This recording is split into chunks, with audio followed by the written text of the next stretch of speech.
Children who have been abandoned need help. Without international adoptions, more and more children are suffering. You know, the law is so ridiculous. Terrible, terrible.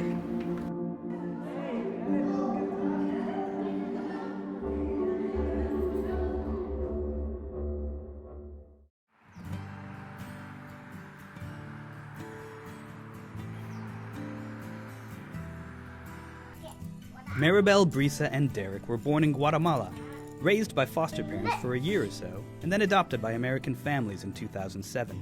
I'm getting to be such a big boy. I love being a mom. I love being a mom. I was born in Guatemala. And we think she's amazingly special and brilliant, but she's just a normal kid. I mean, he's just been the piece that's been missing for us. I can't believe the blessing that I have had with her, because she's an amazing, amazing child. Maribel, Brisa, and Derek are a few of the lucky ones.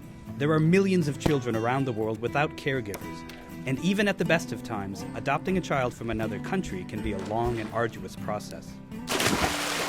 You have to have a psych exam, you have to have a medical exam, you have to give them free access to look at your finances. We thought it would take about 6 months, and it ended up taking 13 months. So it took about 20 months from the day that I filled out the application form to the day that she came home.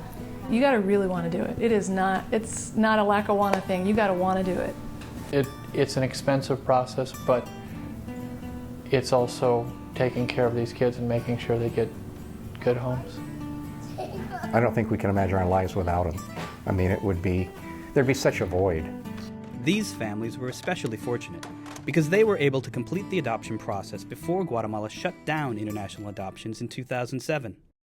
I really had to hold on lightly because I knew that this process could stop, either because of the government closing the doors and she would end up in an orphanage or something, I'm convinced. Why exactly did Guatemala shut down international adoptions? Let's rewind. Before 2007, thousands of Guatemalan children found homes abroad each year thanks to the work of private adoption agencies and attorneys like Maria, who requested anonymity. Maria has been an adoption lawyer for nearly 20 years. Oh, I could tell you stories about all of my adopted children. ¿Y cuántas en total? Yo tengo. Oh, I don't want to say. Over the years, Maria has helped hundreds of children find homes in countries all around the world. Todas las familias. All of the families that receive children from this office, they are happy and healthy children. Many Guatemalan children from privately run orphanages have also found homes with families abroad. Madre Inés, a Russian Orthodox nun and a descendant of the founder of the oldest orphanage in Guatemala, has run the Rafael Ayau orphanage for the past 15 years. We have received over the 15 years about 1,000 children, a little bit more, of which 400 have a little bit more have gone adopted all over the world. I would say with 95% success. Josue, he's a very interesting story. Josue was in the orphanage that transferred to us 115 children the same day. And he had been at that orphanage since he was a baby, and he was never given an adoption. That's how good the government adoptions were working before we took over. Madre Inés took over the Ayau orphanage in 1995, when a desperate Guatemalan government began asking private organizations to take over its failing state-run orphanage system. When we accepted the orphanage, when we said yes to the government, after a lot of bargaining, and one of the things that we told them is, we'll take over the orphanage, but we don't want your money, because we don't want any strings attached. The government also named us the institution for adoptions of the country, the. By 2007, Guatemala's private adoption system was doing more international adoptions per capita than any other country in the world. Hola. Y empezó a crecer a partir del año 96. The number of adoptions began growing and growing in 1996 and continued to increase until 2006 or 2007, when there were 5,000 adoptions. Elizabeth Bartholet is a law scholar at Harvard, a leading expert on adoption, and the adoptive mother of 2 Peruvian boys. Enormous poverty in Guatemala, high birth rates in Guatemala, no advice about contraception or availability, and a religious atmosphere in which you're not supposed to use it, and apparently men don't like it, and a lot of reasons that a lot of women were getting pregnant with babies they could not raise. So lots of reasons for poor women to think that their best choice and their child's best choice was to surrender the child for adoption. As a mother now, and I don't have any biological children, but I can't imagine anything more difficult than giving up a child, making that decision, even when it's for all the right reasons. Once I went to court to count how many children went through the system, through the legal system of minors abandoned. 10,000 a year. It's horrible. There are so many kids that never get adopted and end up in orphanages or who knows where, and that convinced me that a one-parent home is better than no parent home, and it's the best decision I ever made. Guatemala, in many ways, seemed to me a model international adoption country, which is part of what's ironic, because to many others, they saw it as the target country they should go after because it symbolized all these terrible things. Who exactly would want to attack a system that was giving several thousand abandoned children a chance for a better life each year? It turns out that the most influential organization that actively works against inter-country adoptions is UNICEF. UNICEF itself is very careful never to say that it's against international adoption. But if you look at what they say and do, more importantly at what they do, they never support international adoption. And what they consistently do is attack countries that are sending large numbers of kids out. They attack what they like to call adoption abuses. Entonces se encontró que en muchos casos había un incentivo económico. We found that in many situations, there was a financial incentive to participate in the adoption process. That turned the child into merchandise, which went against the child's rights as a human being. Yes, there's maybe profit motive, but it makes things happen. And when you shut that out, you shut things down. It's not about who has more money and what can we buy him. It's more about the love that we can provide to him and that he gives back to us, and the family unit that we've created. In a country with as much crime and corruption as Guatemala, it's hardly surprising that some people were breaking the law. And we said, okay, yes, there are wrong things going on, but we have a law, so let's apply the law. We should prosecute the people who are violating the law. It is always against the law to kidnap. In addition to concerns about trafficking and profiteering, UNICEF emphasizes the importance of heritage rights. Creo que esto es muy importante. I think it's very important because a child who grows up in his own country keeps his culture, values, and environment. I think there's a lot of phony romanticism about why these kids might be better off in their country, having to do with heritage. And you look at anybody who looks at the kids and their real life circumstances in institutions and on the streets. These kids are not enjoying their heritage. Frontiers don't exist. And when UNICEF uses the excuse that people who are from Guatemala should keep their roots and all that junk, it's a lie. What people need is family. What people need is love. The Hague Adoption Convention is a set of guidelines intended to protect the rights of children. So on the face of it, it's unsurprising that UNICEF encourages countries to sign on. But however well-intentioned The Hague might be, it's hard to conclude that The Hague has, to this point, benefited the children it was intended to protect.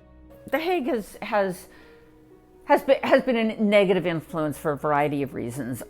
It's used in terms of other countries, poor countries, they're pressured to ratify it. And in the course of ratifying, first of all, some of them just don't have the infrastructure to actually then create the central authority. So they may ratify, but now they can't do what The Hague requires. So all of a sudden now they can't do international adoption. Ultimately, in 2007, Guatemala succumbed to pressure from UNICEF and passed an adoption law intended to facilitate adoption of the Hague Convention. At that moment, the fates of thousands of abandoned Guatemalan children changed. The new law suspended all international adoptions. And UNICEF was there in Congress. We had even gone to Congress many times and brought children to Congress to stop the law. And for many times we were able to stop that law passing. Because really the law was something that was against the children. It was not in favor of them. If we shut down international adoption, there's 5,000 kids a year whose lives we are ruining, whose lives could have been wonderful, and we are dooming them by shutting them into this institution. So, to me, that's fundamental evil. In addition to placing a moratorium on international adoptions, the new law created the National Adoption Council, a central authority that now controls all orphanages and adoptions in Guatemala. The law now says that anybody that does not belong to this office of the government is forbidden to do adoptions. So all the children have to go through there. And all the parents, so it's centralized adoption. Okay. But it doesn't work at all. The plan was to promote in-country adoptions, but that plan hasn't worked. Since the high water mark of 5,000 adoptions in 2007, the number of Guatemalan kids that get adopted each year has dropped precipitously. According to the National Adoption Council, there have been 35 adoptions in the past year. And now that the state has taken control, Guatemala's once thriving system of privately run orphanages is a thing of the past. Private orphanages? They're almost gone. No, hay hogares que The government shut down some private institutions. In some cases, they had to use force. Other orphanages decided to close on their own because they survived on the money they made from adoptions. So when they didn't have any income anymore, they didn't have any resources to operate. That's why they had to close. Because the Rafael Ayau orphanage is supported by philanthropy, Madre Inés has managed to keep her orphanage up and running, despite the government's efforts to take control. So they came with all these prohibitions, so we told them, you know, your law and your contract really is not in favor of the children, so we're not signing any contract with you. Yes, but then what are you going to do now? Because you say you're an orphanage. So I told them, from this moment on, we are a boarding school. Free for poor children. The 70 children still living at the Rafael Ayau orphanage are the exceptions. Since 2007, abandoned children have been sent to state-run institutions like the Hogar Solidario Virgen de la Esperanza. We began with about 300 children, and today we have 750. She was found in a trash can in Quetzaltenango. There were dogs that were eating her. Luckily, they started with the umbilical cord, and they didn't cause major damage, so she's a healthy girl. And they found her and they took her to a hospital, but she's been here since she was 3 days old.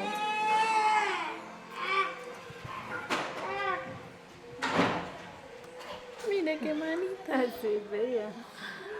Hola. Hola, Viviana. Terrible. Terrible.